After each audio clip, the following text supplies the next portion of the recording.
Hello children, today's topic is chapter 7 primary sector agriculture in economics. In this chapter we understand what is agriculture. Agriculture refers to the farming and production of crops by using a piece of land.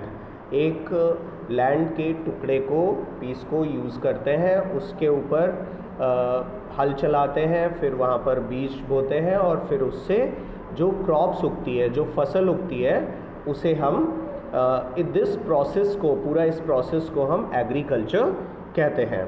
अब इसमें लिखा हुआ है what is the contribution of agriculture, means agriculture हमारे लिए किस तरह से यूज़फुल है, ये हमें पढ़ना है। तो इसमें पहला है main source of livelihood. Livelihood का मतलब है अर्निंग, फैमिली चलाने के लिए, फैमिली को रन करने के लिए जो पैसे कमाते हैं लोग, उसका मेन सोर्स है एग्रीकल्चर।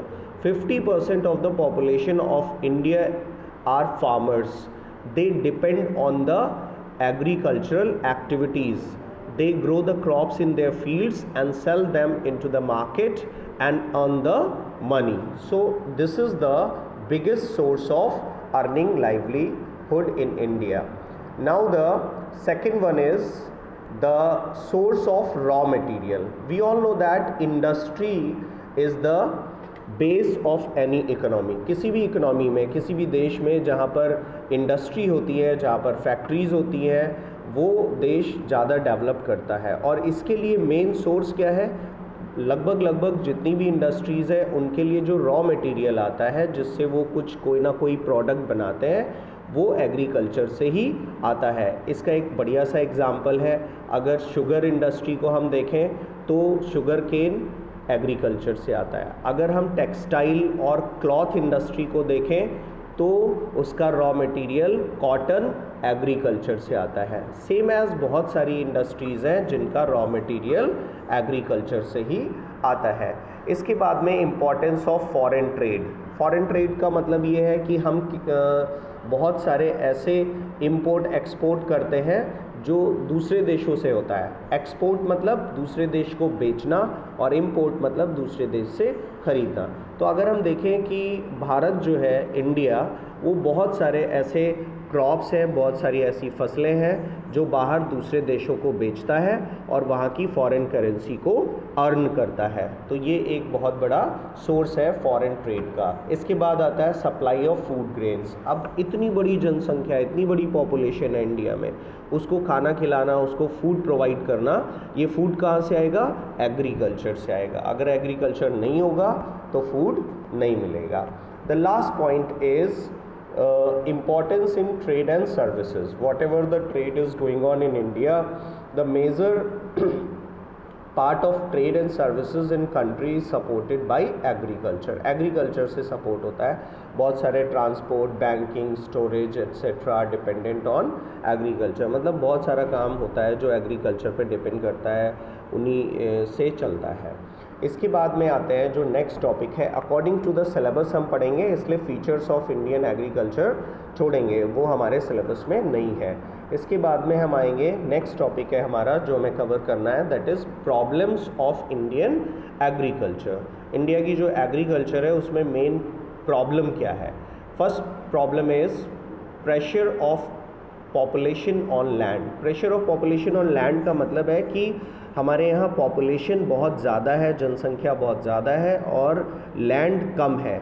इसलिए क्या होता है कि एग्रीकल्चर के लिए लैंड कम यूज़ कर पाते हैं, जबकि फैक्ट्रीज़ और घर बनाने के लिए लैंड को ज़्यादा यूज़ करते हैं।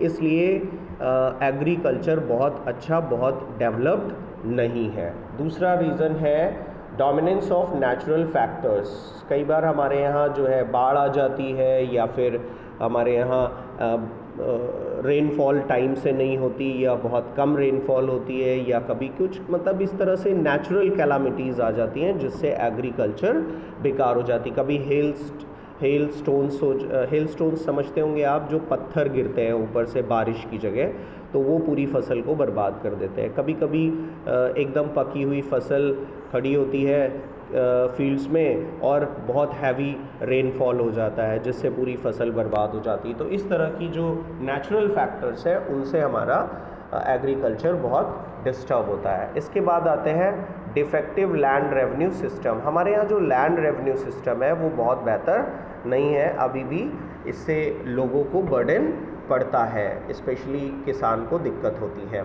इसके बाद में आते हैं problem of uneconomic holding. Most of the farmers land holdings are small. अब जैसा कि मैंने बताया कि हमारे यहाँ पॉपुलेशन ज़्यादा होती है, धीरे धीरे जैसे किसी एक पर्सन के पास मान लीजिए 100 साल पहले 10 एकड़ ज़मीन थी, फिर उसके 4 बच्चे हुए तो 10 एकड़ 2.5 एकड़ में डिवाइड हो गया 2.5 एकड़्स में। उसके बाद जो उनके बच्चे हुए तो और छोटा प्लॉट होता चला गया। तो इसलिए एग्रीकल्चर के लिए जो लैंड होल्डिंग्स हैं वो धीरे धीरे स्मॉल होते गए और एग्रीकल्चर प्रॉपर नहीं हो पाता है। ये एक बहुत बड़ा प्रॉब्लम है, क्योंकि बड़ा लैंड फॉर्म अगर होता है तो उस पर एग्रीकल्चर करना इजी होता है और प्रोडक्शन भी ज़्यादा होता है। हैवी मशीन्स का यूज़ हम उसमें कर सकते हैं, लेकिन अब छोटा फील्ड है उसमें क्या आप किसी तरह की मशीन का इस्तेमाल नहीं कर सकते, तो प्रोडक्शन भी कम हो जाता है। Lack of institutional credit. देखिए भारत में अभी तो फ़िलहाल इंडिया में सिचुएशन थोड़ी सी सही हो गई है, लेकिन पहले अगर हम आज से 50 साल 70 साल पीछे जाएं, 70 ईयर्स बैक जाएं, तो वी सी दैट कि जो छोटा किसान होता है उसको अगर अपने फील्ड्स में पैसा इन्वेस्ट करना है, क्योंकि पहले बीज खरीदना, फिर इरिगेशन करना, फिर लेबर को पैसे पेमेंट करना, ये सारा काम उसको पहले करना पड़ता है, फसल तो बाद में होती है। तो इसके लिए उसको पैसे की ज़रूरत होती है और आसानी से भारत में पैसा पहले नहीं मिलता था। ज़्यादातर जो वहाँ पर महाजन लाला इस तरह के लोग जो होते थे उनसे उनको पैसा लेना पड़ता था और वो हैवी ब्याज लेते थे, ज़्यादा ब्याज लेते थे। तो अभी कुछ बैंक्स स्टार्ट कर दिए गए हैं पिछले 50-60 सालों में, तो बैंक से कुछ हेल्प मिल जाती है, लेकिन अभी बहुत सारे ऐसे एरियाज़ हैं जहाँ पर बैंक्स अवेलेबल नहीं है और लोगों को इजी क्रेडिट नहीं मिलता है। ये भी एक बहुत बड़ी समस्या है, अगर पैसा नहीं है तो वो कैसे उगाएंगे। फिर उसके बाद आते हैं lack of organised marketing system. Organised marketing system का मतलब ये है कि एग्रीकल्चर में प्रोडक्शन हो गया, अब उनके लिए जो है उनको बेचना है, उस प्रोडक्ट को जो उन्होंने उगाया है उसको मार्केट में जाके बेचना है, लेकिन उनको अच्छा पैसा नहीं मिल पा रहा है क्योंकि मार्केट अवेलेबल नहीं है। तो ये भी एक बहुत बड़ी प्रॉब्लम है, हालांकि गवर्नमेंट इसके लिए कोशिशें कर रही है। फिर आते हैं conservative outlook of the farmers. हमारे यहाँ के फार्मर्स जो है वो ज़्यादा लिटरेट नहीं होते, पढ़े लिखे नहीं होते, तो बहुत सारे ऐसे फार्मर्स हैं जो कहते हैं नहीं जैसा चल रहा है वैसा ही चलाएंगे, हम कुछ नया नहीं करेंगे, जैसे बढ़िया जो केमिकल्स हैं हम उनका यूज़ नहीं करेंगे, या फिर हम जो बढ़िया से अच्छे सीड्स आ रहे मार्केट में हम उनका यूज़ नहीं करेंगे, हम ऐसे ही काम चलाते रहेंगे। तो इसकी वजह से भी प्रोडक्शन कम हो जाता है। तो ये सारी प्रॉब्लम्स थी जो हमने अभी डिस्कस की हैं यहाँ पर इस चैप्टर में। इसके बाद जो हमारा नेक्स्ट टॉपिक आएगा वो है government measures to improve agricultural production, कि गवर्नमेंट क्या क्या कर रही है एग्रीकल्चर को अच्छा बनाने के लिए, बेहतर बनाने के लिए, उसको इम्प्रूव करने के लिए। ये हम नेक्स्ट वीडियो में डिस्कस करेंगे। तब तक के लिए बाय।